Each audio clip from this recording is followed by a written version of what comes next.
The idea basically is that we always exist inside a damaged structure. And that structure is partly biological, and it's partly sociocultural. It's partly what's been handed to us by our ancestors, both practically in terms of infrastructure, but also psychologically in terms of the active learned content of our psyches. And so that would include, for example, our ability to utilize language and the words that we use and the phrases that we use and the mutual understanding that we develop as a consequence of interacting with each other. Archetypally speaking, that structure is always dead and corrupt.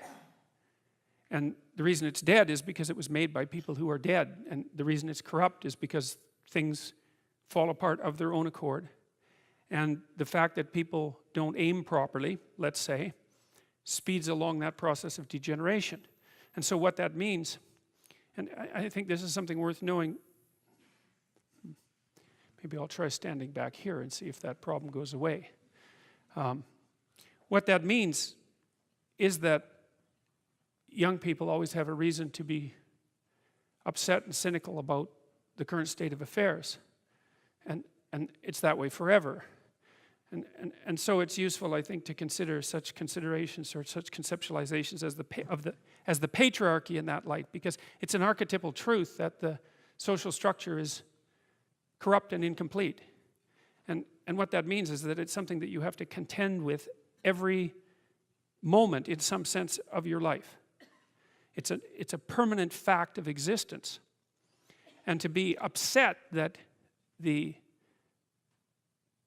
structures, the social structures, or even the biological structures within which we live are incomplete and imperfect, to take that personally, that's the worst part of it. To take that personally is a misreading of the existential condition of humankind, because it's always the case that what you have been given and what you live in is degenerate and corrupt and in need of repair.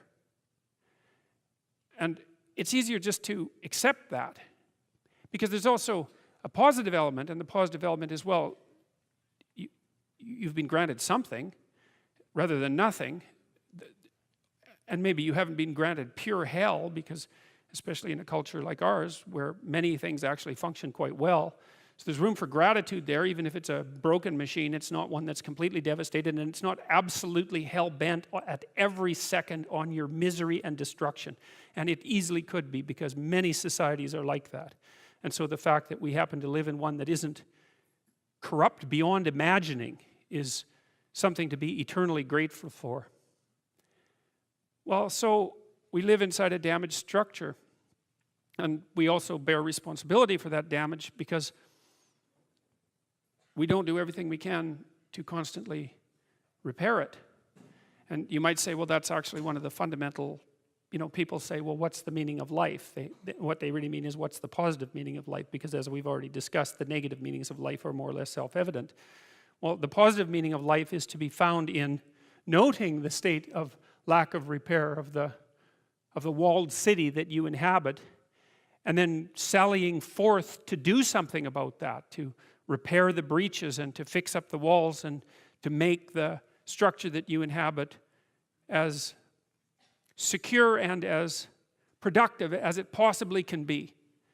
And there's no shortage of opportunities to do that. You can do that in your own mind. You can do that in your own room. You can do that in your own household, in your local community. And maybe if you get good at doing it at all those levels, then you can start to look beyond that. And so there's challenges.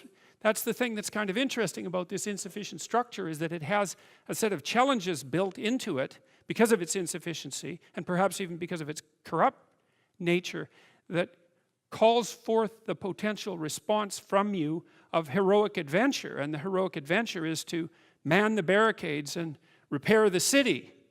And you can always do that. It doesn't matter what your personal circumstances are. There's always something that isn't right near you, isn't correct, isn't laid out properly, that you could just fix if you wanted to. And one of the things that we're going to talk about tonight is the idea that if you adopt an attitude that's like that, that the role that you should play is to make things better wherever you are, however you can, that what would actually happen would be that things would get better wherever you are in all sorts of ways, and that we've really, as a species, you might say, or maybe even as singular individuals, we've explored that rarely. It isn't something that's put forth as a proposition that often, and it's quite surprising to me. And you know, I had an interesting experience the other day. I went to the keg. I go there because I have food allergies, and they're very careful with people who have food allergies. And the waiter took me to the table, and he said that he had been watching my lectures, and that's a very common experience. And he was happy about that, and he said that he'd had 2 promotions at the keg in the last 4 months because he'd been watching my lectures. And like, I really found that an affecting experience, because you know, you might say, well, he's working as a waiter at the keg and there's nothing particularly heroic about that. And I disagree with that, actually, because I don't care where you're located, you can do a hell of a job, and I mean that literally. At whatever job you have, you can take whatever job you have and you can make it a real nice little piece of absolute misery. Or you can act like a civilized human being and notice that no matter where you are, there's a richness and a complexity that's completely inexhaustible right at hand. And then you can take that seriously, and you can say, well, I happen to be a waiter at the keg, and perhaps that's not what I expected, and he's a young guy, and perhaps that isn't where I want to end up, but it's not nothing. It's a rich environment, and I can make it a lot better if I want to. I can get along properly with my coworkers and not gossip behind their back, and I can treat my customers properly, and if an opportunity comes my way, I can take it, and I can see what happens. And so he said that's what he'd started doing, and that things were working out much better for him. He was in a much better job than he was 3 months ago, and 3 months, that's nothing, right? I mean, that's a nice trajectory. It's an uphill trajectory, and that's what you want, really. An uphill trajectory is actually even better than being somewhere good, as far as I'm concerned, because one of the things that really makes your life meaningful is the clear realization that you're headed somewhere better than you are now. And then it's even better if you also understand that there's a direct causal relationship between the things that you're doing and the steepness of that incline. And so I get a lot of letters from people like that, and they're most frequently young men, although not always. And they say, well, you know, I've been listening to these lectures, and I decided that I'm going to try to take responsibility for my life, and so I've started to stop doing all the stupid things that I know that are stupid, that I know I shouldn't be doing, and I've started doing some of the things that aren't stupid that I know I should be doing, which seems pretty obvious, really, if you think about it.